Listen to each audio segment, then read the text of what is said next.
Regulation of fatty acid synthesis की अगर बात की जाए कि फैटी एसिड की सिंथेसिस को रेगुलेट किस तरह किया जाता है, तो पहले मैं बताता हूँ कि ये सबसे पहले हमें पता है कि एसिटाइल को ए कार्बोक्सिलेज जो एंजाइम था वो प्रोटोनोमर यानी मोनोमर फॉर्म में ये इनएक्टिव होता है। ये वही एंजाइम है जो कि एसिटाइल को ई को कन्वर्ट करता है ऑक्जेलो एसीटेट में, जबकि पॉलीफर फॉर्म में ये क्या होता है, एक्टिव होता है। लेकिन जब पॉलीफर फॉर्म में एक्टिव होते हैं तो पॉलीमर फॉर्म से एक्टिव स्टेज से इनएक्टिव स्टेज तक लाने के लिए हमारे पास एमपी के दो बंदे आते हैं और वो इसे पॉलीमर से इनएक्टिव फॉर्म में ले आते हैं। एमपी मिलिट्री पुलिस के कौन कौन से दो बंदे होते हैं, एक है मेलेनाइल को ए और दूसरा है पल्मेटाइल को ए। ये इसे डीपोलामराइज करते हैं और डीपोलामराइज की वजह से ये इनएक्टिव हो जाता है। इनएक्टिव होने की वजह से फैटी एसिड की सिंथेसिस रेगुलेट हो जाती है। अभी अगर हार्मोनल कंट्रोल की बात की जाए तो हार्मोनल कंट्रोल में फास्फोराइलेशन, अगर किसी उसकी एसिटाइल या एंजाइम की अगर फास्फोराइलेशन हो तो वो एंजाइम बिकम इनएक्टिव हो जाता है। तो डिफरेंट हार्मोन्स हैं जो क्या करते हैं, फास्फोराइलेशन काज करते हैं। कौन कौन से एंजाइम? सबसे पहले अगर ग्लूकागॉन सीक्रेट होगा, अगर आपकी बॉडी में ग्लूकागॉन की कंसंट्रेशन ज़्यादा है, अगर आपकी बॉडी में इपिनेफ्रीन की कंसंट्रेशन ज़्यादा है, आपकी बॉडी में नॉर इपिनेफ्रीन की कंसंट्रेशन ज़्यादा है, तो क्या होगा, फास्फोराइलेशन होगी। फास्फोराइलेशन से जो होगा एटी एसिड सिंथेसिस इनएक्टिव हो जाएगा। लेकिन एक और हार्मोन है जिसका नाम है इंसुलिन। इंसुलिन क्या करता है? इंसुलिन एक ऐसा हार्मोन है जो हमारे पास डीफास्फोराइलेशन करता है। डीफास्फोराइलेशन कौन करता है? डीफास्फोराइलेशन एक हार्मोन करता है, उसका नाम है इंसुलिन। ये इंसुलिन डीफास्फोरिलेशन करके क्या करेगा, ये हमारे पास फैटी एसिड की सिंथेसिस करेगा। हमें पता है कि इंसुलिन क्या करता है, इंसुलिन ग्लूकोज को अपटेक करता है जब ग्लूकोज यूज़ होता है, तो इसी तरह वहाँ पर ये डीफास्फोरिलेशन करके फैटी एसिड की सिंथेसिस करेगा और फैटी एसिड को सिंथेसाइज करेगा तो हमारे बॉडी में एनर्जी प्रोडक्शन हो। नंबर 3, तीसरा जो पाथवे है वो डाइट के बारे में है, जिसके ज़रिए से हमारे पास फैटी एसिड की कंसंट्रेशन या सिंथेसिस कंट्रोल होता है। किस तरह? अगर आप यूज़ कर रहे हैं कौन सा डाइट, अगर आप कार्बोहाइड्रेट रिच डाइट यूज़ कर रहे हैं तो कार्बोहाइड्रेट रिच डाइट वो फैटी एसिड की सिंथेसिस को क्या करता है, फैटी एसिड की सिंथेसिस को क्या करता है, एंटी फैटी एसिड की सिंथेसिस को वो इंक्रीज़ करता है। जिस तरह की अगर आप सक्रोज़ ज़्यादा यूज़ करें तो ज़्यादा सक्रोज़ के यूज़ करने से फैटी एसिड की सिंथेसिस भी ज़्यादा होती है। लेकिन अगर कोई पर्सन अगर फैट कार्बोहाइड्रेट रिच डाइट नहीं ले रहा, हाई फैट डाइट ले रहा है, तो हाई फैट डाइट की वजह से फैटी एसिड की सिंथेसिस डिक्रीज़ होती है। ये डिक्रीज़ क्यों होती है? क्योंकि एसिटाइल को एक कार्बोक्सिलेट इनहिबिट होता है। मेन एंजाइम ये वाला है, ये इनहिबिट हो या एक्टिवेट हो, इसके मुताबिक एक्टिवेशन और सिंथेसिस और डीसिंथेसिस होती रहती है। अगर हम आगे चलें तो आगे हमारे पास एक मॉलिक्यूल है, उसका नाम है NADPH।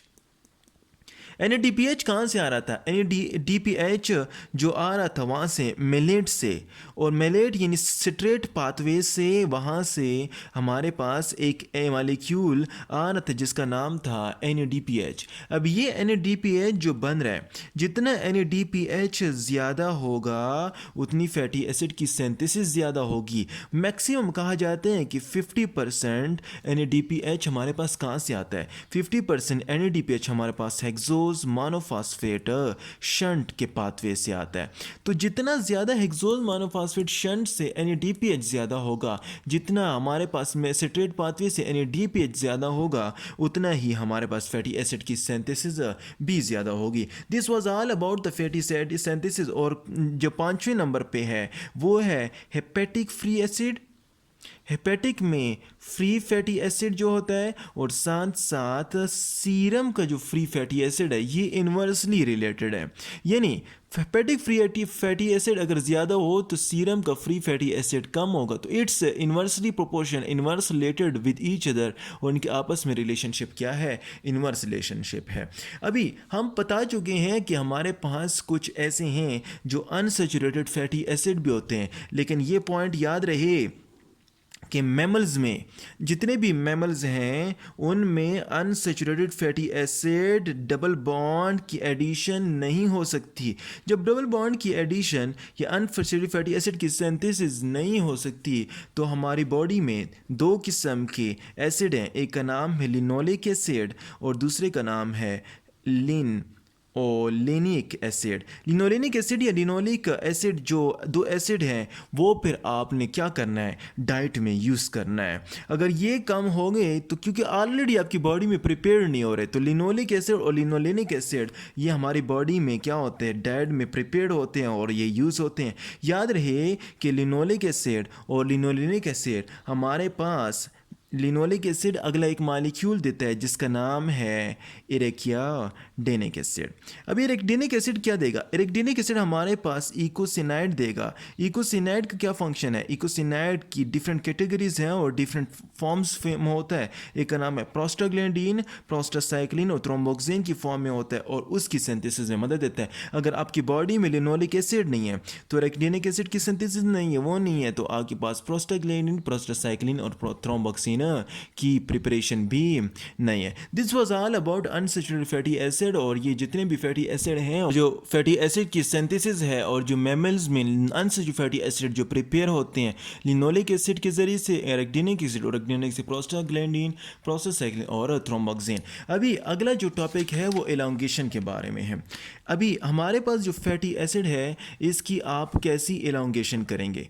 हमारे पास हमें पता है कि फैटी एसिड सिंथेटेज कॉम्प्लेक्स का, फैटी एसिड सिंथेटेज कॉम्प्लेक्स का क्या है, फैटी एसिड सिंथेटेज कॉम्प्लेक्स का जो एंड प्रोडक्ट है वो पल्मिटेट है।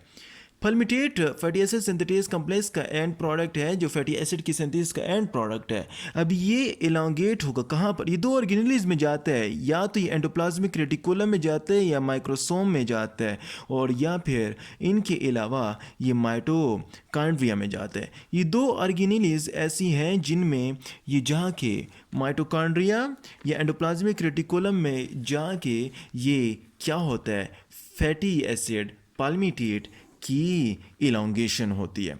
वहाँ पर एक एंजाइम है उसका नाम है इलोंगेज। इलोंगेज क्या करेगा, इलोंगेज जो एंजाइम है वहाँ पर जो पाया जाता है वो इसकी इलोंगेशन में मदद देगा इन द प्रेजेंस ऑफ दो चीज़ें होती हैं, एक का नाम है NADH की मौजूद में और दूसरे का नाम है मेलोनाइल CoA। मेलेनाइल CoA एसिटाइल CoA से बना था और वो और NADH मिल के इसकी इलांगेशन में मदद देते हैं और इसे इलांगेट कर देते हैं और फिर उसके बाद इसे स्टोर कर देते हैं। This was all about fatty acid synthetase complex. और उसके बाद पल्मिटेट किस तरह इलांगेट होता है, कौन कौन से एंजाइम्स हैं और कौन कौन से इंग्रेडिएंट हैं जिससे वो मिल के बड़ा होके और वो इलांगेट होके स्टोर हो जाता है।